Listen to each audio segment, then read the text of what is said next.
Movie start होती है एक आइलैंड को दिखाते हुए। ये दुनिया में एक ऐसा आइलैंड था जिसे डिस्कवर ही नहीं किया गया था, यानी उस आइलैंड के बारे में अभी कोई भी नहीं जानता था। लेकिन अब हजारों साल बाद चाइना की एक ऑयल रिफाइनिंग कंपनी ने इस आइलैंड को डिस्कवर कर लिया था। वो कंपनी अपने हजारों वर्कर्स के साथ इस आइलैंड पर आती है और जैसे ही वो लोग ऑयल निकालने के लिए वहाँ पर खुदाई शुरू करते हैं तो उन्हें खुदाई के दौरान बहुत बड़े बड़े स्केलेटन नजर आते हैं। ये स्केलेटन्स तकरीबन हजारों साल पुराने थे और ऐसे जानवरों के थे जो कि अब एक्सटिंक्ट हो चुके हैं। यहाँ का मैनेजर इन सब चीजों के बारे में अब अपने बॉस को इन्फॉर्म करता है और हमें पता चलता है कि असल में उस आदमी को भी हिस्ट्री में बहुत इंटरेस्ट था और क्योंकि वो एक बिजनेसमैन था इसीलिए वो सोचता है कि क्यों ना वो इस आइलैंड को एक म्यूजियम पार्क बना दे जहाँ पर लोग आकर हिस्टोरिकल चीजें देखेंगे और उससे वो बहुत सा पैसा कमा लेगा। वो उस आइलैंड पर रिसर्च करने के लिए एक आर्कोलॉजिस्ट को भेजता है। आर्कोलॉजिस्ट यानी वो आदमी जो कि पुरानी चीजों पर रिसर्च करते हैं और आर्कोलॉजिस्ट के अकॉर्डिंग जमीन के नीचे उन्हें किसी बहुत बड़ी चीज के होने का अंदाजा हो रहा था।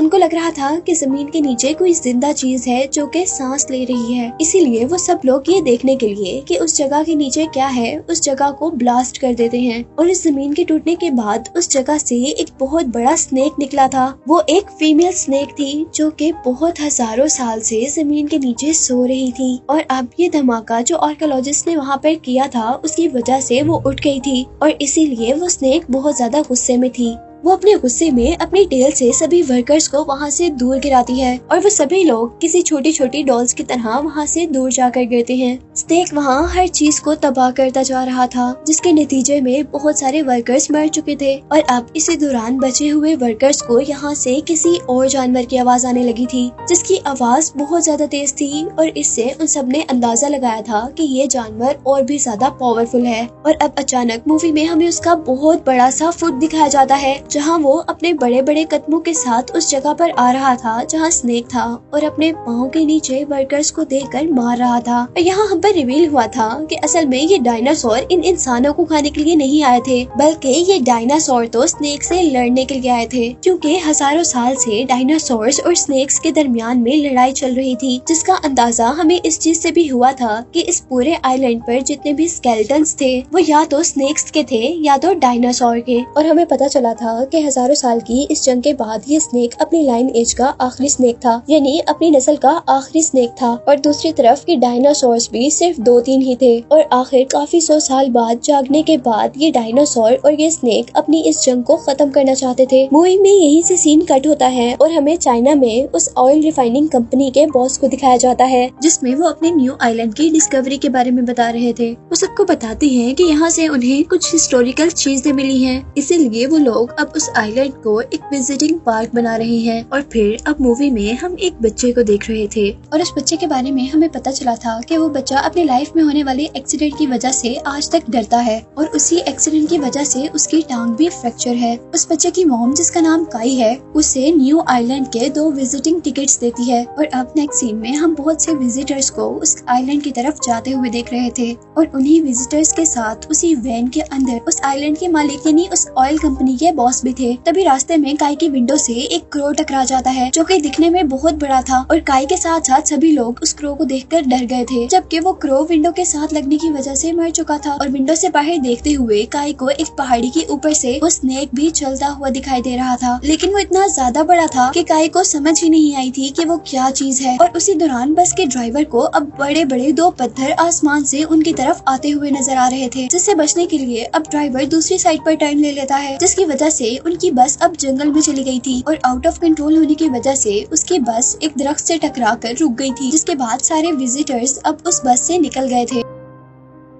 यहाँ अब वो बच्चा काई और एक आदमी चलते चलते एक झील तक आते हैं और वो बच्चा बातें करते करते दूसरी चीजों को देखने लग जाता है जबकि यहाँ दूसरी तरफ एक अजीब सा मॉन्स्टर जो कि बिल्कुल फ्रॉग जैसा लग रहा था वो अपनी अजीब सी फ्लावर टंग से उस आदमी को पकड़कर खा लेता है। और कुछ खतरे का अंदाजा होते ही जैसे काई पीछे देखता है तो वो फ्रॉग मॉन्स्टर अब काई को भी खाने लगा था लेकिन काई बहुत हाजिर दिमाग था इसीलिए वो जल्दी से वहाँ से बचकर पानी में जंप कर देता है जिससे वो मॉन्स्टर उसे नहीं खा पाता। था। यहाँ दूसरी तरफ अब हम उस आर्कियोलॉजिस्ट को देख रहे थे जो इन विजिटर्स के साथ आए थे। उनकी एज काफी ज्यादा थी और अब वो उस पत्थर को देख रहे थे जो हवा में से उनकी बस की तरफ आए थे। उनको उस पत्थर के ऊपर से कुछ म्यूकस मिलता है, जिस ग्रीन कलर के म्यूकस को चेक करने पर उन्हें पता चला था कि ये एक स्नेक का स्लाइवा है, जिससे उन लोगों ने ये अंदाजा लगा लिया था कि यहाँ पर जिंदा और एक बहुत बड़ा स्नेक है। वो आर्कियोलॉजिस्ट सबसे कहता है कि हमें फौरन से पहले यहाँ से भाग जाना चाहिए, क्योंकि उसे पता चल गया था कि ये आइलैंड खतरनाक है। पर अभी वो सब लोग यही बातें कर ही रहे थे कि इतने में पहले वाला बड़ा सा फ्रॉग मॉन्स्टर उन सब पर अटैक कर देता है। सारे विजिटर्स उन्हें देखकर डर गए थे, क्योंकि वो एक एक करके विजिटर्स को खा रहा था। वो सब लोग अब एक बस में जाकर छुप जाते हैं, लेकिन उस मॉन्स्टर फ्रॉग ने उनकी जान अभी भी नहीं छोड़ी थी। वो अपनी टंग से विंडोज को तोड़ते हुए बस के अंदर अटैक कर रहा था। और इससे पहले कि वो मॉन्स्टर बस के अंदर से लोगों को खाता, अब यहाँ पर वो बहुत बड़ा स्नेक आ गया था, जिसने उनकी बस को अपनी टेल में फोल्ड करते हुए हवा में उठा लिया था। और इस दौरान हमने देखा था कि एक लड़की बस से नीचे गिरकर मर गई थी, जिसके बाद हम देखते हैं कि वो अब स्नेक बस के अंदर देख रहा था, जहाँ वो सारे लोग भी इतने बड़े स्नेक को देख सकते थे। और वो सब स्नेक को देखकर शॉक थे, क्योंकि उन्होंने आज से पहले इतना बड़ा स्नेक कभी नहीं देखा था। और अभी वो स्नेक उन सबको देख ही रहा था कि स्नेक को डायनासोर्स की आवाज आने लगी थी। वो जल्दी से अपनी टेल से बस को नीचे गिराता है और वहाँ से भाग जाता है। और क्योंकि बस बहुत ज्यादा ऊंचाई से नीचे गिरी थी, इसीलिए सारे लोग इंजर्ड हो गए थे। और दूसरी तरफ हम दोबारा काई को देख रहे थे, जिसके पीछे अभी तक फ्रॉग मॉन्स्टर लगा हुआ था, जिससे बचने के लिए काई अब एक ट्री के होल में छुप गया था।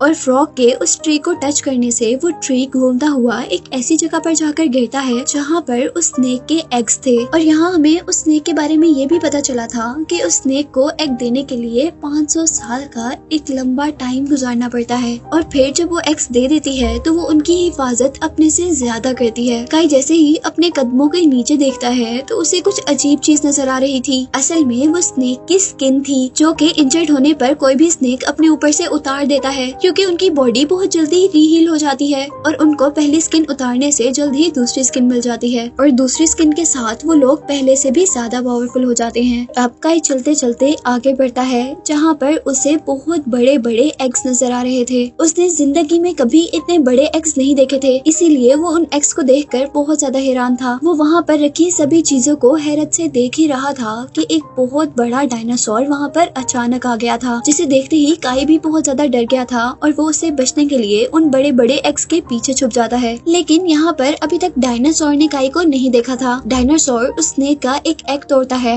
और उसमें से निकलने वाली हर चीज को खा लेता है। और उसी दौरान अब डायनासोर को यहाँ एक इंसान की भी आहट सुनाई देती है और वो आहट काई की ही थी। अब डायनासोर उसे खाने के लिए आगे बढ़ रहा था, लेकिन जैसे जैसे वो आगे मूव करता है उसकी बॉडी की वजह से वहाँ रखे सारे स्नेक एग्स टूट जाते हैं और काई डायनासोर से बचने के लिए अब एक एग शेल में छुप गया था। लेकिन आखिर डायनासोर ने भी उसे दोबारा ढूंढ ही लिया था और वो उसे बिल्कुल खाने वाला था। लेकिन तभी वहाँ पर उस बहुत बड़े स्नेक की एंट्री होती है, जिसने आकर उस बहुत बड़े से डायनासोर को खा लिया था। लेकिन काई अब स्नेक को देखकर पहले से ज्यादा डर चुका था, क्योंकि ये स्नेक डायनासोर से बहुत ज्यादा बड़ा था। वो अब डर के मारे रो रहा था, क्योंकि उसको लग रहा था कि उसको अब इस बहुत बड़े स्नेक से कोई भी बचाने नहीं आएगा, बल्कि वो स्नेक उसे खा जाएगा। लेकिन यहाँ पर स्नेक ने तो ऐसा कुछ भी नहीं किया था, बल्कि वो तो अपने टूटे हुए एग्स को देख रहा था, जिसमें से अब एक बेबी स्नेक निकला था। लेकिन वो बेबी स्नेक कुछ ही देर जिंदा रह पाया था और वो वहाँ पर मर चुका था, जिसे देखकर बड़े स्नेक को बहुत ज्यादा दुख हुआ था और वह जोर जोर से रोने लग गया था। इसी सब चीजों का फायदा उठाते हुए काई वहाँ से भाग जाता है। काई वहाँ से भागकर अब जंगल के दरमियान में आ चुका था, जहाँ पर उसे बहुत से जानवरों की हड्डियाँ मिल रही थी, जिसे देखकर वो बहुत ज्यादा डर रहा था। और अब आगे आने पर उनका सामना होता है ऐसे बहुत बड़े बड़े प्लांट्स से, जो प्लांट्स फूड के तौर पर एनिमल्स को खाया करते थे। और अब वो प्लांट्स काई को खाने वाले थे, लेकिन किसी न किसी तरह काई उनसे बच जाता है। लेकिन वो बचकर वहाँ से भाग नहीं पाया था, बल्कि वहीं पर गिर गया था। और अब वो सारे प्लांट मिलकर काई को खाने ही वाले थे कि यहाँ पर उसे बचाने के लिए दोबारा स्नेक आता है। लेकिन काई को बचाते बचाते स्नेक की बॉडी के अंदर उन प्लांट्स का एक पार्ट स्टैब हो गया था, जिसकी वजह से उसे बहुत पेन हो रहा था। और अब वो काई के सामने आकर उसे निकालने की कोशिश कर रहा था, लेकिन वो उसे निकाल ही नहीं पा रहा था। ये देखते हुए काई अब एक प्लांट से बाइल लेकर आता है, यानी प्लांट्स की रोप लेकर आता है और उस स्टिक के साथ टाई यानी बांध देता है, जो स्टिक स्नेक के अंदर स्टैब हुई थी। इस रोप से काय स्टिक को बाहर खींचने की कोशिश कर रहा था, जिसके साथ स्नेक भी अपनी बॉडी को टर्न करता है और एक झटके से वो स्टिक स्नेक की बॉडी से निकल जाती है। और यहाँ काय को अब ये भी पता चल गया था कि वो स्नेक उसका दुश्मन नहीं है, यानी वो उसको खाना नहीं चाहता। और जाते जाते अब स्नेक वहाँ पर एक ट्री को भी हिला गया था, जिसके ऊपर से कुछ एप्पल्स नीचे गिरे थे, जिसे काय ने खा लिया था। अब यहाँ दूसरी तरफ हम दोबारा उन विजिटर्स के ग्रुप को देखते हैं, जिसके अंदर काय की मॉम